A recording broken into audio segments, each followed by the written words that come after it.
Your Army Now. Coming to you live from the NorCal studios in Sacramento, California, this is Your Army Now.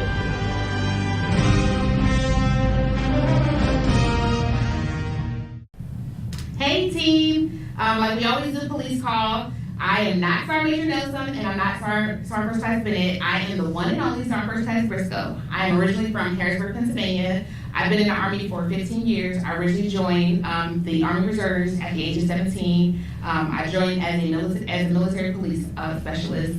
I wanted to be Olivia Benson, and that's why I joined the Army Reserves. My dad thought that was the best thing, that was the best job, and so that's why I joined as an MP. My first duty, I decided to go active duty, and my first duty station was Korea.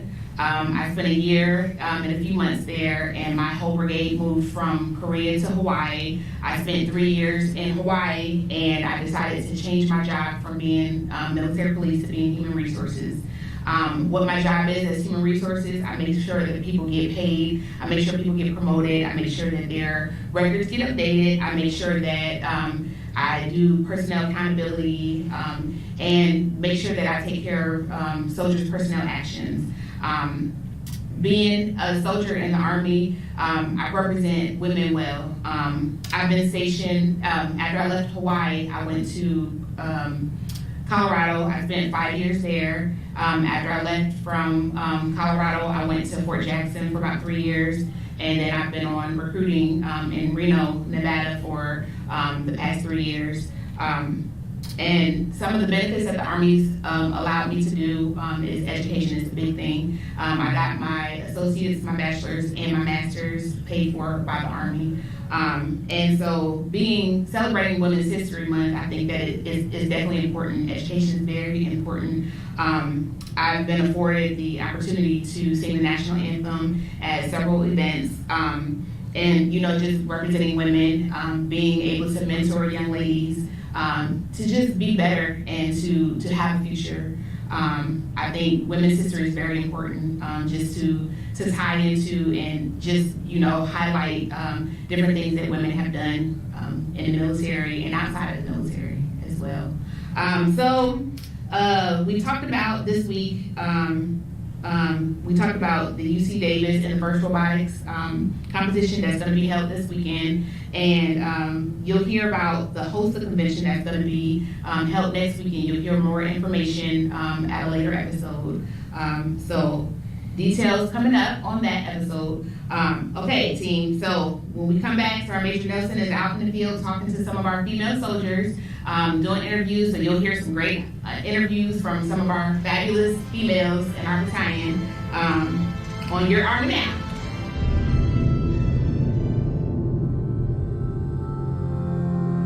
Many kids dream of different professions that they want to be in, whether it's pro sports or doctors or lawyers or firemen or teachers. For me, I was lucky enough that the dream that I identified when I was 3 years old remained magical to me with every step of the way. I wanted to have a career where if I wasn't selected to be an astronaut, I was going to be doing something that I wanted to do the most. So I decided to become a soldier when I was in high school.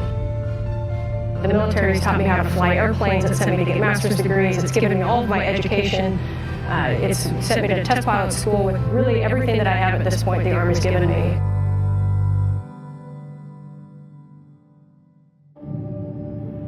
When freedom is threatened around the world, when floodwaters rise and wildfires rage,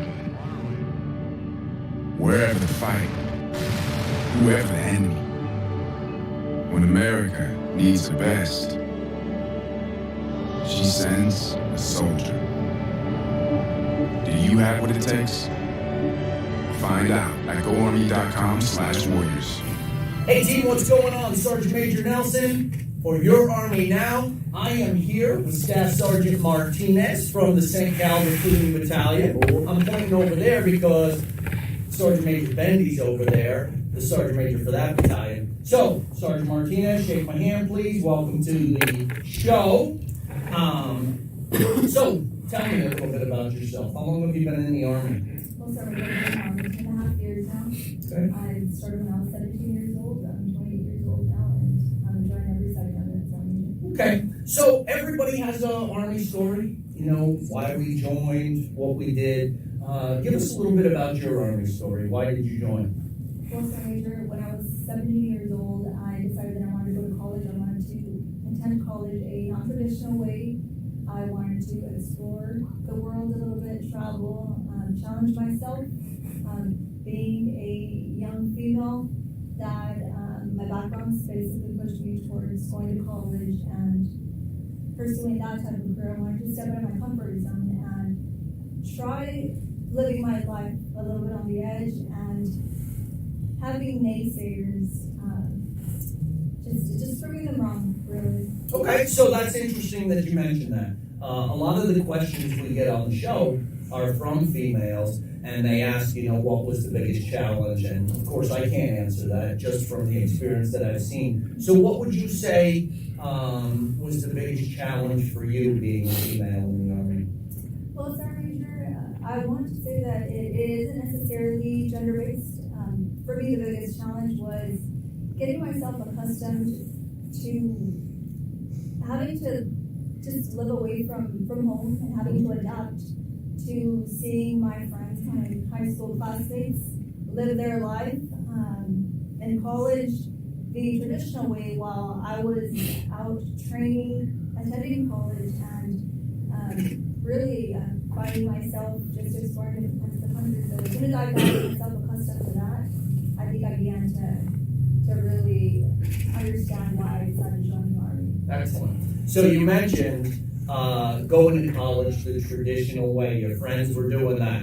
Now, we know that the traditional way of college today is racking up student loan debt. Yeah. Now, being part of the Army, of course, you get the GI Bill, and I heard you mention earlier some plans you had for your future after you retired from the Army using your college money. Can you tell our folks a little bit about that? Yes, Senator. So my plans after I retire out of the Army are to attend medical school. I see myself becoming a fertility specialist upon retiring.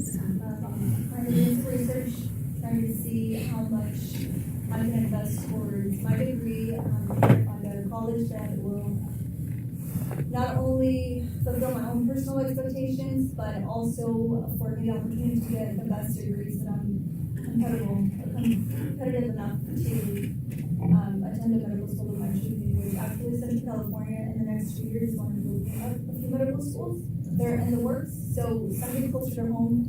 I am a Visalia native, which is located in the Central California Recruiting Brigade, or Battalion, so it's within the area. So, real quick, I don't know if we mentioned it, I don't think I heard it. When you joined the Army, you joined to do what job? I joined as logistics, Sergeant Major. Okay, So, logistics, excellent. yes, Sergeant Major. All right, so now listen, you got the whole world right there. 30 seconds to sell Sergeant Martinez and why everybody should come to the, what station was that again? To the Visalia Recruiting. Visalia Recruiting Station. Tell them why they need to come see you. Well, they need to come to Visalia Recruiting Station, not only because I am born and raised, and I am a scout of the Visalia Recruiting Station, but we have a great team of non-commissioned officers who are more than prepared, extremely professional, and they are full of information, full of knowledge, personal experiences. We have a few reserve bases that are located within 45 to 50 miles within our footprint, so we would also be able to drive you within the footprint to get a personal first-hand experience of what the Army is, and with some Army equipment, share some cool stories, and just ask any questions really that you have on your mind.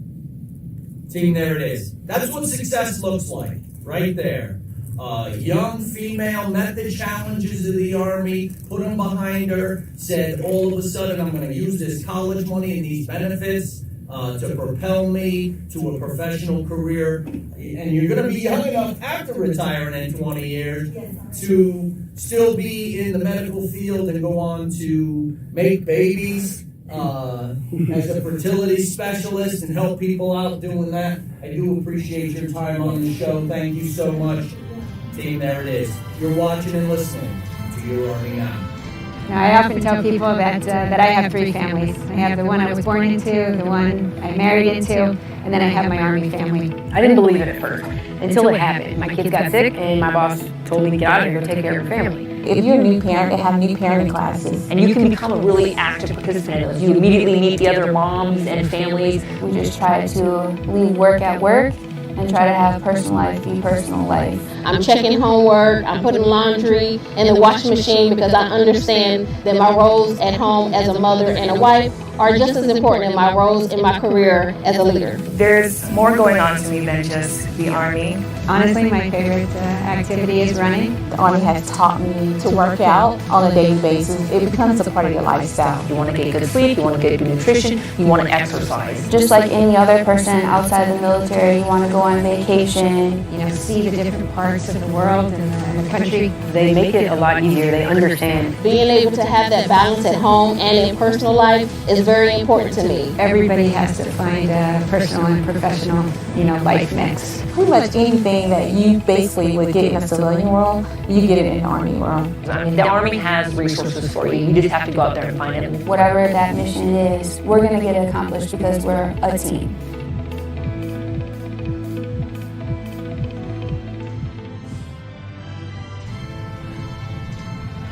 Welcome back, gang. Thank you so much, Sergeant Major, for that interview.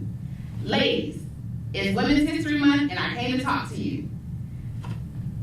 The Army has transformed so many different roles with females over the past few years. Back in 1976, the Army enrolled 119 women in West Point. If you don't know anything about West Point is the Army's premier leadership school. In 1980, over half of those that were enrolled in West Point graduated to become the Army's first second lieutenants in the Army. Years later, Teresa King became the first female commandant of the United States Drill Sergeant School. If you don't know anything about the Drill Sergeant School trains those who trains the Army's future soldiers. Evelyn Hollis became the first Command Sergeant Major of the Combat Arms Unit. Michelle Jones became the first Army Reserves Command Sergeant Major. Yazetta Nelson became the first Command Sergeant Major of the Women's Auxiliary Corps. Command Sergeant Major Lenise Thorpe Noel became the first female Command Sergeant Major of the Human Resources Command. The Human Resources Command is in charge of making sure that soldiers get they're able to get their assignments and their pay and everything that comes with human resources. Command Sergeant Major Tabitha Gabbia, she became the first Command Sergeant Major, the first female Command Sergeant Major of the United States Army Recruiting Command. Command Sergeant Major Gabbia, she is our motivation. She motivates us every day to put them in boots. Command Sergeant Major Gabbia is just thebomb.com. Second Lieutenant Joy Shaper, she graduated at the top of her class at West Point back in 2018. Listen, we're here and we're taking over. Women's history in the Army covers the past 100 years. What I talked about covers the past 43 years or so. The commands that we talked about determines the future of the Army. If you want to know more about the future of the Army, you're looking at it. This is your Army Now. We'll be right back.